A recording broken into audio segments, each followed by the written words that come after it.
Throughout history, mankind has very seldom seen many eras free of war and conflict across the globe.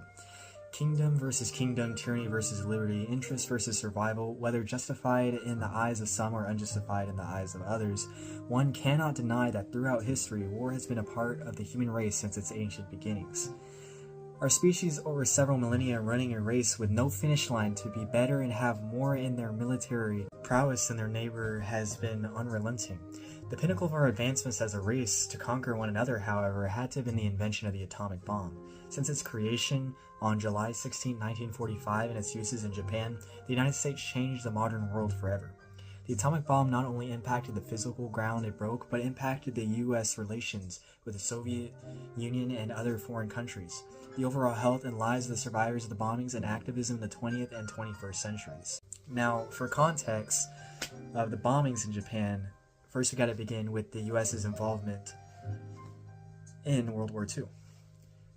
It all started on December 7, 1941, when Japan attacked Pearl Harbor, directing an aerial assault on a U.S. port in Hawaii despite relatively, for a lack of a better word, peaceful negotiations.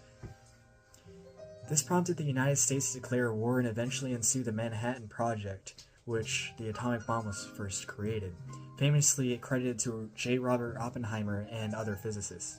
The first bomb in Hiroshima was delivered on August 6, 1945 by a B-29 bomber named the Enola Gay, piloted by Colonel Paul Tibbets Jr. This was followed by the second bomb in Nagasaki, delivered on August 9, 1945 by another B-29 bomber named the Bockscar, piloted by Major Charles Sweeney.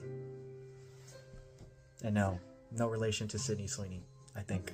The dropping of the atomic bomb on Hiroshima and Nagasaki had more than just a physical impact, however, but a strong physical impact as well. Leaders of the United States government believed that using the atomic bomb would not only help the war end quickly, but also demonstrate the power of the U.S. To put in an exaggeration, competition for world powers like the Soviet Union were expected to essentially bow down to the power of the United States military following the bombings. The reality, however, is that the Soviet Union went more on the defense, making their own nuclear weapons soon after America. With the two countries having two completely different politics and economies, with the US having a democratic mixed economy versus the Soviet Union's communist command economy, the US became determined to prevent the spread of communism beyond Russia and often threatened to use nuclear warheads to present its power to Russia and to keep them at bay. This increased tension of nuclear power between the two countries would lead to an arms race. Foreign nations would choose to confide or accept support from either of the two countries for protection from one another, which only increased the possible disaster for nuclear war as more countries would be involved. Of course, beyond politics comes the effects on real people. The bombings of Hiroshima and Nagasaki were devastating to the citizens of Japan, with the first bomb killing an estimated 140,000 people and the second killing 74,000 people by the end of 1945. The survivors were called the Hibakusha. Akiko Takara was amongst one of the Hibakusha in Hiroshima. Sorry if my pronunciation isn't bad, or is a little off, but her story is that of a gut-wrenching reality of what really happened near Ground Zero. When interviewed about what she witnessed, she vividly described the survivors' despair after realizing what had happened. Even if they were confused at the moment what exactly it was that caused so much destruction, she continued to talk about how the chaos around them ensued like as if Hiroshima became hell itself, colors being painted over by shades of red, black, and brown. Everyone desperately trying to escape and avoid the burning fire around them and joining themselves amongst the dead. The destruction brought on by the use of the atomic bombs in August 1945, however, only continued. Many of the Hibakusha suffered extreme trauma and health issues later in life. The intense radiation experience caused many to develop cancer, among the most deadly being leukemia, birth defects in their offspring, and neurotic symptoms. Even though the bombings of Hiroshima and Nagasaki brought a swift end to World War II, many asked themselves at what cost. Realizing the pain brought on by war, and even more so by nuclear warfare, anti-nuclear weapons organizations arose.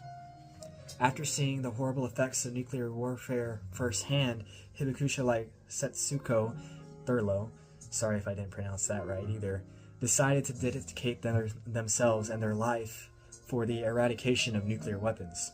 While nuclear weapons do still exist, the cause has not gone without purpose. The anti-nuclear movement helped influence arms control agreements between President Ronald Reagan of the United States and President Mikhail Gorbachev of the Soviet Union with the INF, Intermediate Range Nuclear Forces, agreement in 1987. This agreement caused the reduction of nuclear bombs being used as a whole category of nuclear weapons were eliminated. The devastation brought on by the first atomic bombs did more than just destroy cities, but brought on political tension, suffering, damaged health. Nevertheless, the aftermath gave people around the world something to fight for beyond the battlefield. People began to fight for a better future. Despite the decision of their political leaders to go at war, they pushed for peace despite being faced with that war. We've seen this all around the world, people protesting for their children and for the prevention of the lives being lost by others, if that makes sense. I don't know if I worded that right. But when one truly thinks about the reality of Hiroshima and Nagasaki, people with names, families, and lives of their own were lost. Even though the war came faster to an end, no victory comes without its consequences. The common saying that there is no real winners in war truly resonates when considering the impact of the United States' use of the atomic bomb in Hiroshima and Nagasaki. I want you to think about this, and I hope it provokes you to think more about how fragile our lives are on this earth. We don't know how long we're going to be here, and those people in Hiroshima and Nagasaki didn't know that the bombing was going to happen. So I encourage you, find purpose in your life. What do you do that makes things around you better? What meaning have you found? What things do you do every day that adds value to your life and those around you? It's important that we remember these things because it can be pretty easy to forget. But just remember, we're mortal. One day, our life on this earth will be over. What are you going to do with it? It's up to you.